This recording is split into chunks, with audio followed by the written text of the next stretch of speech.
Un cariñoso saludo en Cristo para todos los que estáis presentes en este programa de preguntas y respuestas que comienza ahora mismo y que va a responder a las preguntas que tenemos para el día de hoy. La primera de ellas es de Joel Blázquez Heredia. En el capítulo 16 del libro de Apocalipsis, Satanás, el anticristo y el falso profeta reúnen un ejército de las naciones. Este ejército se unirá a los reyes de Oriente para luchar contra Cristo, o la guerra será entre este ejército de las naciones y los reyes de Oriente. El ejército es un ejército común, formado por las naciones y por los reyes de Oriente.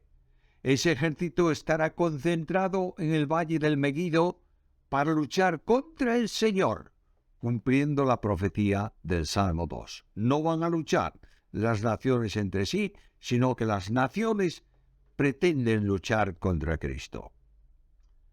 Gastón Cruz. ¿Una mujer puede predicar, enseñar en una congregación? La Biblia permite a la mujer orar o profetizar en una determinada forma en la iglesia. Primera a Corintios 11:5. Lo que la Biblia prohíbe es que la mujer ejerza autoridad en la iglesia. Dice Pablo, no permito a la mujer enseñar ni ejercer dominio sobre el hombre, sino estar en silencio.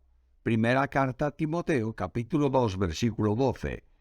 Se está refiriendo a ejercer autoridad en liderazgo o dominio en cuanto a dogmática, a enseñanza dogmática.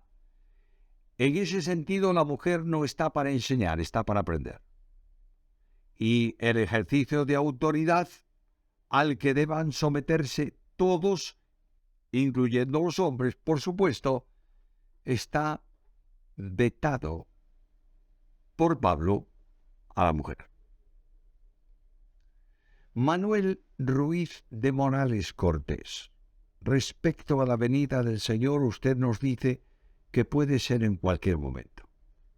Pero al leer segunda a Tesalonicenses 2:3, dice que no vendrá sin que antes venga la apostasía y se manifieste el hombre de pecado, el hijo de perdición. Son dos posturas.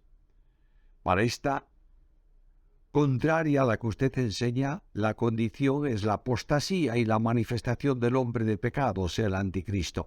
¿En qué basa su enseñanza de que puede venir el Señor en cualquier momento, si aquí aparece claro que no vendrá sin que antes venga lo citado anteriormente?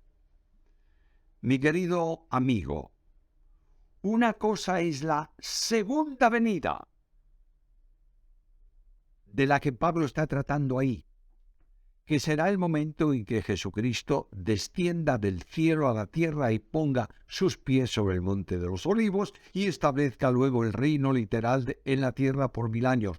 Otra cosa diferente es el descenso del Señor, la venida del Señor al aire de la tierra para recoger a su iglesia.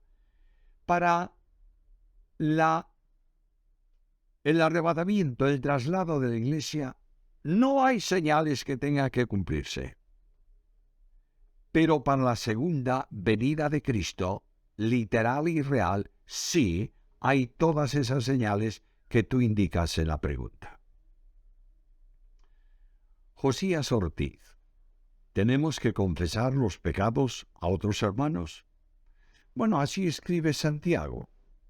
Confesaos vuestras ofensas unos a otros y orad unos por otros para que seáis sanados. Santiago 5:16.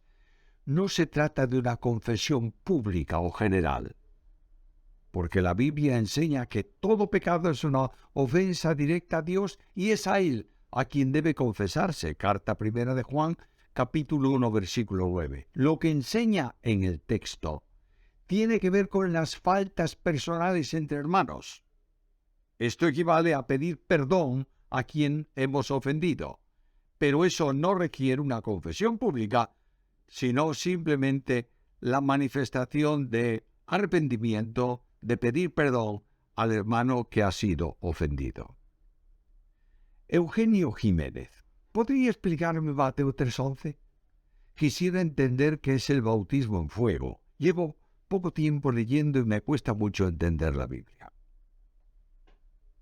Bautismo en fuego se cumple con el descenso del Espíritu Santo sobre la Iglesia, que armoniza con las lenguas de fuego que lo hace visible. El fuego tiene que ver con purificación e iluminación y es señal de la presencia de Dios. Éxodo capítulo 3, versículo 2. Como símbolo del Espíritu Santo aparece en las 7 lámparas que alumbran delante del trono. Apocalipsis 4:5. Es también figura de iluminación espiritual como una antorcha que arde en lugar oscuro. El descenso del Espíritu Santo iluminó las mentes y el corazón de los seguidores de Jesús de un modo sin precedentes.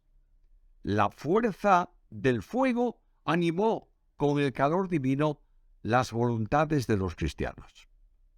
El fuego permite el fervor cristiano desarrollando un amor entrañable y desconocido antes de la venida del Espíritu Santo. Esto es lo que significa el bautismo en fuego.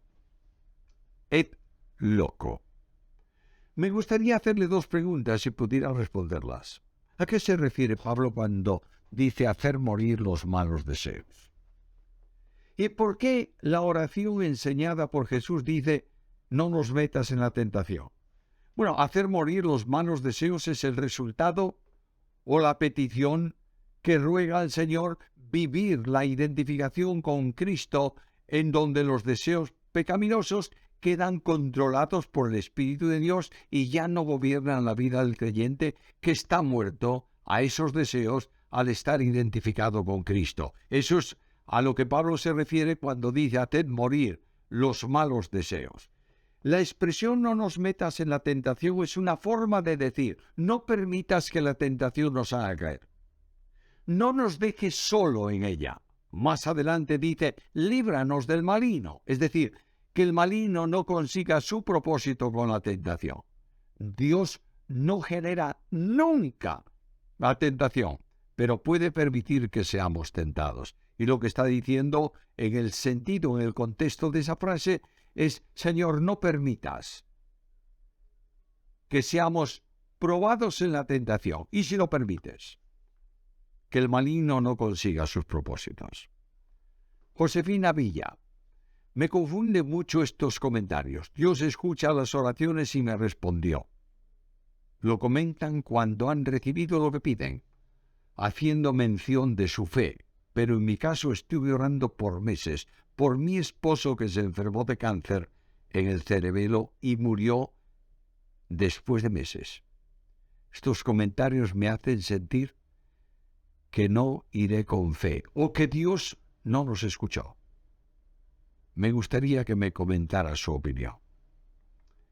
Ni una cosa, ni otra. El apóstol Pablo dice que nosotros no sabemos cómo conviene orar. Romanos 8:26. Pero el Espíritu traslada nuestra oración para que concuerde con el propósito de Dios. En cuanto a la oración por la enfermedad de tu esposo, es también mi experiencia con la partida de mi esposa. Yo oraba al Señor y decía, Señor, sánala. Pero Él tenía un propósito distinto.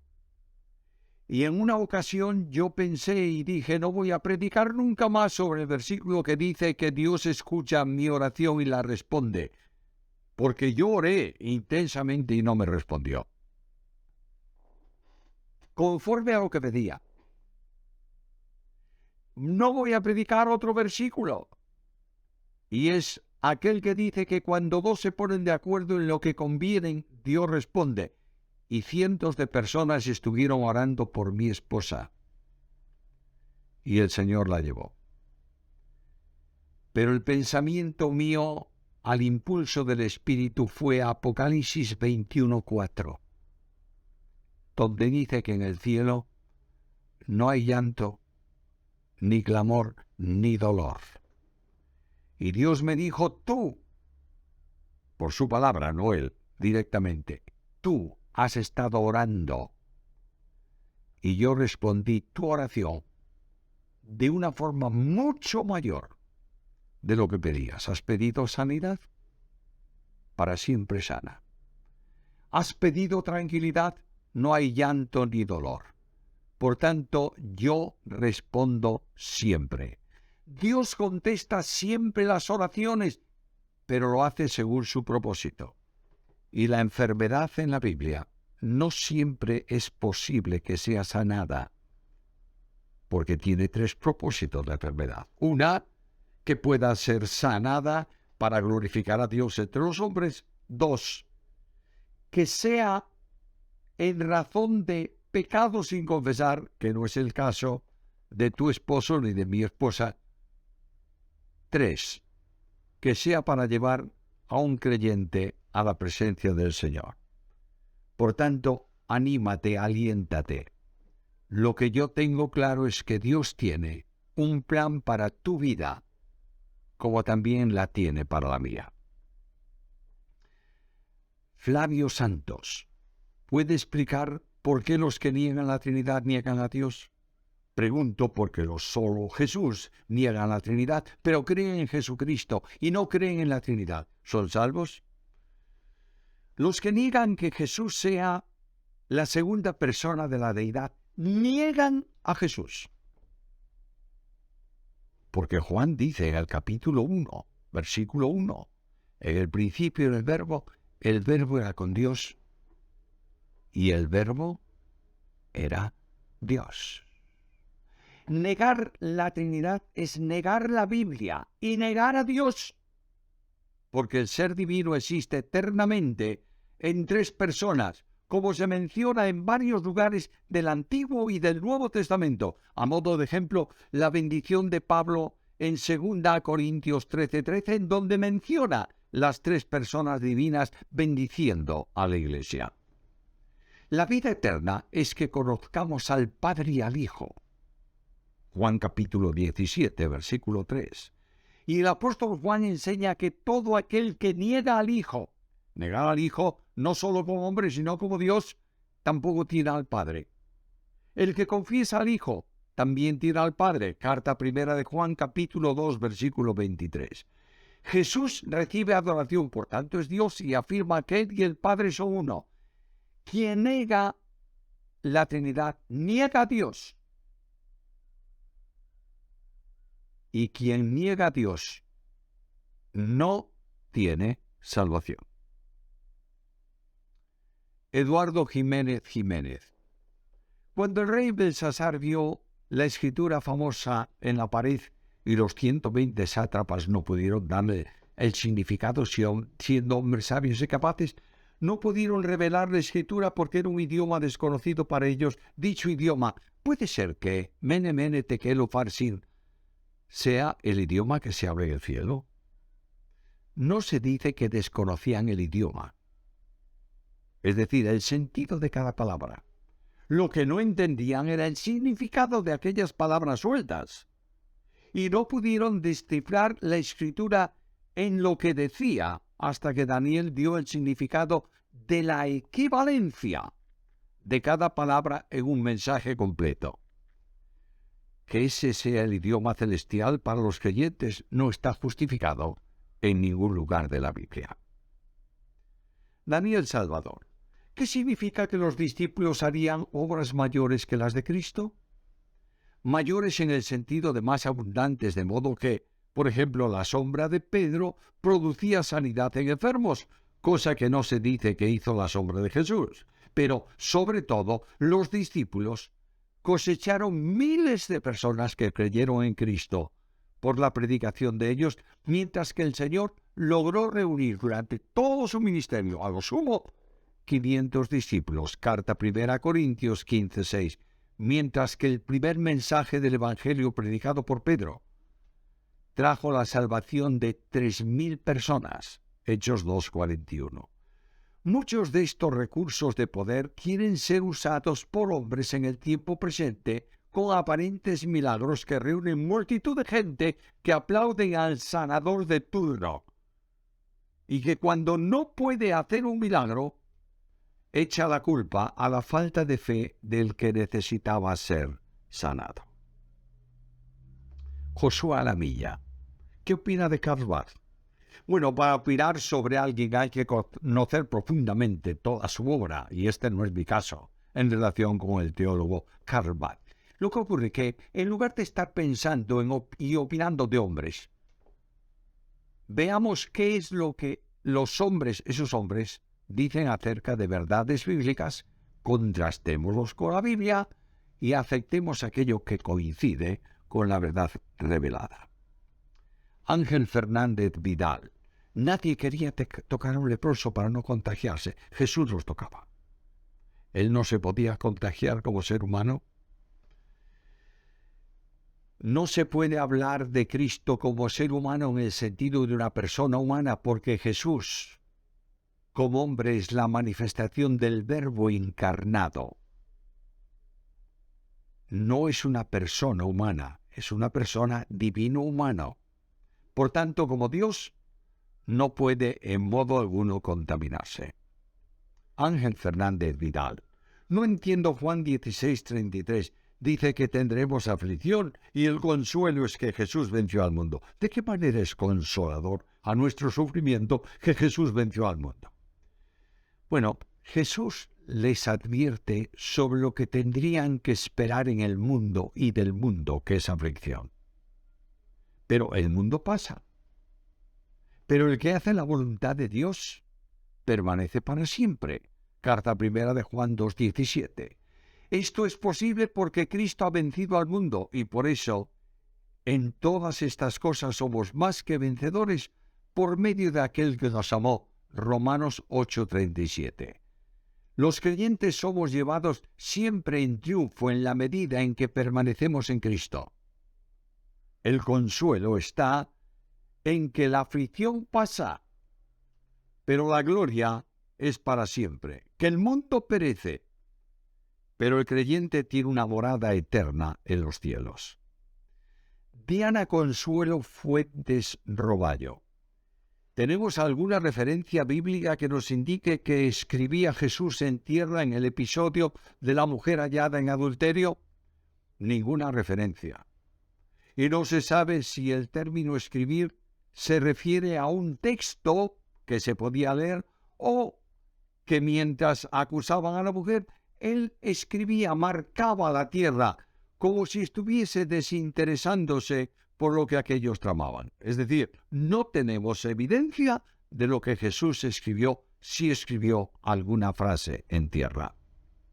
Ángela Silva. Pastor Samuel, quisiera saber de un buen comentario de los orígenes de los fariseos, etc. Es decir, ¿qué pasó en ese tiempo para recuperar la ley de Dios 200 años antes de Cristo? Mira, no conozco un buen comentario sobre la actuación de los fariseos. Puedo recomendarte, por ejemplo, el gran diccionario bíblico de Editorial Crie, que habla largamente de ellos. ¿Cómo recuperaron la ley? Simplemente estaba escrita, la mantuvieron, la examinaron, la trataron, la reescribieron en el sentido de hacer copias, la reflexionaron sobre ella, la amaban, pero no la obedecía. Este es el problema grave que ellos tenían en relación con la ley. Ángela Silva. Sobre el tema del otro día sobre el divorcio, esta es mi pregunta. Si un matrimonio uno de los dos ha sido infiel, ya sea la mujer o el hombre, el dañado, ¿puede divorciarse y rehacer su vida con otra pareja? Volvemos a la misma cuestión que tratamos ya anteriormente. Si se trata de dos cristianos y uno ha caído en el pecado y confiesa el pecado, debe ser perdonado. Si no es posible la convivencia, debe separarse. Pero Pablo dice, quédese sin casar o reconcíliese con su marido. Primera a Corintios 7:11. El vínculo matrimonial solo se rompe cuando uno de los cónyuges cristianos se une a otro.